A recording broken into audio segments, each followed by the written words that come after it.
নমস্কার, আমি তনুশ্রী মিত্রপাল, কি মাস্টার টিচার। আজকের পর্বে আলোচনা করব পাণ্ডবা একাদশী বা ভীম একাদশীর সময়সূচি, গুরুত্ব, মাহাত্ম্য ও এই একাদশীর ব্রত কথা, যা এই একাদশীর দিন পাঠ করলে বা শ্রবণ করা অত্যন্ত জরুরি। অবশ্য করেই আলোচনা করব, কিন্তু প্রত্যেক দিনের মতো যে কথাটা আপনাদেরকে মনে করিয়ে দিই, যদি আজকে ফার্স্ট টাইম আমার চ্যানেলে ভিজিট করেন তাহলে অবশ্য করেই আমার চ্যানেলটা সাবস্ক্রাইব করে নেবেন। পাশে যে বেল আইকন রয়েছে সেটা প্রেস করে দেবেন, তাহলে প্রত্যেক দিনের আমার ভিডিও নোটিফিকেশন সবার আগে আপনার কাছে পৌঁছবে। ভিডিও ভালো লাগলে একটা লাইক করবেন, কোথা থেকে ভিডিও দেখছেন সেটা অবশ্য করেই কমেন্টস করে জানাবেন। প্রচুর শেয়ার করবেন যাতে আত্মীয় স্বজন বন্ধু বান্ধব সকলে এই ভিডিওর বেনিফিটস নিতে পারে। 2026 সাল বাংলা 1433 বঙ্গাব্দের পাণ্ডবা নির্জলা একাদশী টোটাল 24টি একাদশীর মধ্যে সবচেয়ে পবিত্র এবং কঠিনতম ব্রত। এখানে পুরো 24 ঘন্টা জল ও অন্ন গ্রহণ না করে উপবাস করতে হয়। এই একাদশীকে পাণ্ডবা একাদশী বা ভীমসেন একাদশীও বলা হয়। এই একাদশীর অধিষ্ঠাত্রী দেবতা ত্রিবিক্রম ভগবান বিষ্ণুর একটি অবতার। পাণ্ডবা বা ভীমসেন নির্জলা একাদশীর তিথি শুরু হচ্ছে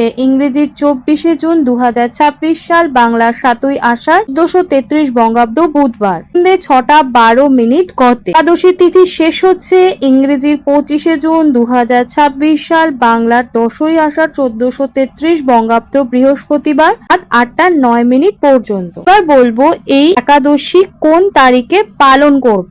একাদশী পালন করবেন 2026 সাল বা 1433 বঙ্গাব্দের 25শে জুন 2026 বৃহস্পতিবার, বাংলা 10ই আষাঢ় 1433 বঙ্গাব্দ। আর উপবাস যে ভাঙবো পারণ, সেই পারণটা কবে পালিত হবে সেটা হচ্ছে ইংরেজির 26শে জুন 2026 সাল, বাংলার 11ই আষাঢ় 1433 বঙ্গাব্দ শুক্রবার ভোর 5:25 গতে সকাল 10:04 পর্যন্ত। এখন আলোচনা করব নির্জলা একাদশীর মাহাত্ম্য ও গুরুত্ব। পদ্মপুরাণ অনুযায়ী নির্জলা একাদশীর ব্রত পালনে বছরের সমস্ত অর্থাৎ 24টি একাদশীর সমান পুণ্যলাভ হয়, পাপ মোচন হয়, মৃত্যুর পরে বৈকুণ্ঠে প্রাপ্তি হয়। এই দিনে দান, বিশেষত যদি আপনি জল, ছাতা, জুতো এগুলো দান করেন তাহলে অসীয় পূর্ণদায়ক, মনের শান্তি ও মানসিক শুদ্ধি লাভ হয়।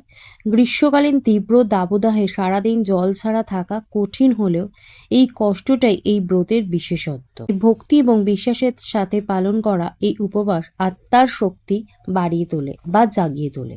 এখন আলোচনা করব নির্জলা একাদশীর ব্রত কথা। এই ব্রতের পেছনে রয়েছে একটি চমৎকার পৌরাণিক কাহিনী। ভারতের পাণ্ডব ভাই ভীম ছিলেন অসাধারণ শক্তিশালী, কিন্তু তার প্রচন্ড ক্ষুধা। তার জন্য তার ভাইরা যুধিষ্ঠির, অর্জুন, নকুল, সহদেব এবং দ্রৌপদী প্রতিটি একাদশী পালন করতেন, কিন্তু ভীম ক্ষুধার কারণে উপবাস করতে পারতেন না। তিনি মনে কষ্ট পেতেন এবং কষ্ট নিয়ে ভীম তার পিতামহ মহর্ষি ব্যাসদেবের কাছে গিয়ে জিজ্ঞাসা করলেন, আমি কি কোনো উপায় সব একাদশীর পুণ্য অর্জন করতে পারি? ব্যাসদেব তখন বললেন, জ্যৈষ্ঠ মাসের শুক্লাপক্ষের একটি মাত্র একাদশী আছে যাতে জল পান না করেও থাকতে হয়। কেবলমাত্র সেদিনই উপবাস পালনে তুমি সব একাদশীর সমান ফল পাবে। ভীম সেই পরামর্শ মেনে সেই দিন উপবাস পালন করেন এবং তখন থেকে এই একাদশীকে ভীমসেনা একাদশী বা পাণ্ডব নির্জলা একাদশী বলা হয়। পদ্মপুরাণ, ভগবত পুরাণ ও নারদ পুরাণে এই ব্রতের মাহাত্ম্যের উল্লেখ রয়েছে। নির্জলা একাদশী এই নামটি ভীমসেনা একাদশী বা পাণ্ডব একাদশী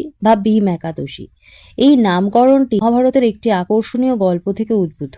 আজ পাণ্ডব ভাইয়ের মধ্যে দ্বিতীয় ভীম, তার প্রচন্ড ক্ষুধা এবং তার এই স্বভাবের জন্যই তিনি বিশেষ পরিচিত ছিলেন। যখন তার ভাইয়েরা যুধিষ্ঠির, অর্জুন, নকুল, সহদেব এবং দ্রৌপদী 24টি একাদশীর উপবাস স্বাচ্ছন্দ্যে পালন করেছিলেন, ভীম শারীরিকভাবে তার ক্ষুধা নিয়ন্ত্রণ করতে অসমর্থ হওয়ায় তিনি মুক্তির অভাব অনুভব করেছিলেন এবং ব্যথিত অবস্থায় ভীম মহর্ষি ব্যাসদেবের কাছে গিয়েছিলেন। সেখানে গিয়ে তিনি স্বীকার করলেন যে, হে ঋষি, আমি ক্ষুধা সহ্য করতে পারি না, একাদশীর উপবাস আমার পক্ষে করা সম্ভব হয় না, কিন্তু এমন কি কোনো উপায় আছে যার মাধ্যমে সমস্ত একাদশীর পূর্ণ আমি একসাথে অর্জন করতে পারবো? তখন ঋষি ব্যাসদেব ভীমের দুর্দশা বুঝতে পারেন এবং তাকে কেবলমাত্র উপবাসে করার কথা পরামর্শ দেন।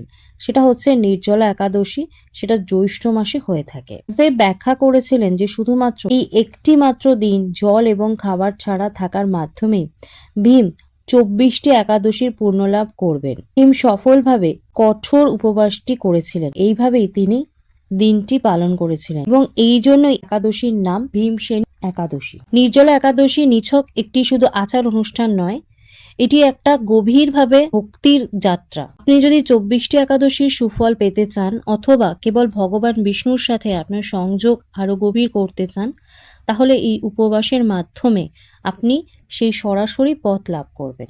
অবশ্য করেই এই একাদশী পালন করুন এবং নিজের জীবনে ভক্তির যে পথ, সেই পথকে আরো সুন্দর করে গড়ে তুলুন। অবশ্য করেই এই ভিডিও মিস করবেন না, প্রচুর প্রচুর শেয়ার করুন যাতে সকলে এই ভিডিওর বেনিফিটস নিতে পারে। তো আজকে আমি আলোচনা এখানেই শেষ করলাম। সকলে সুস্থ থাকবেন, ভালো থাকবেন। নমস্কার।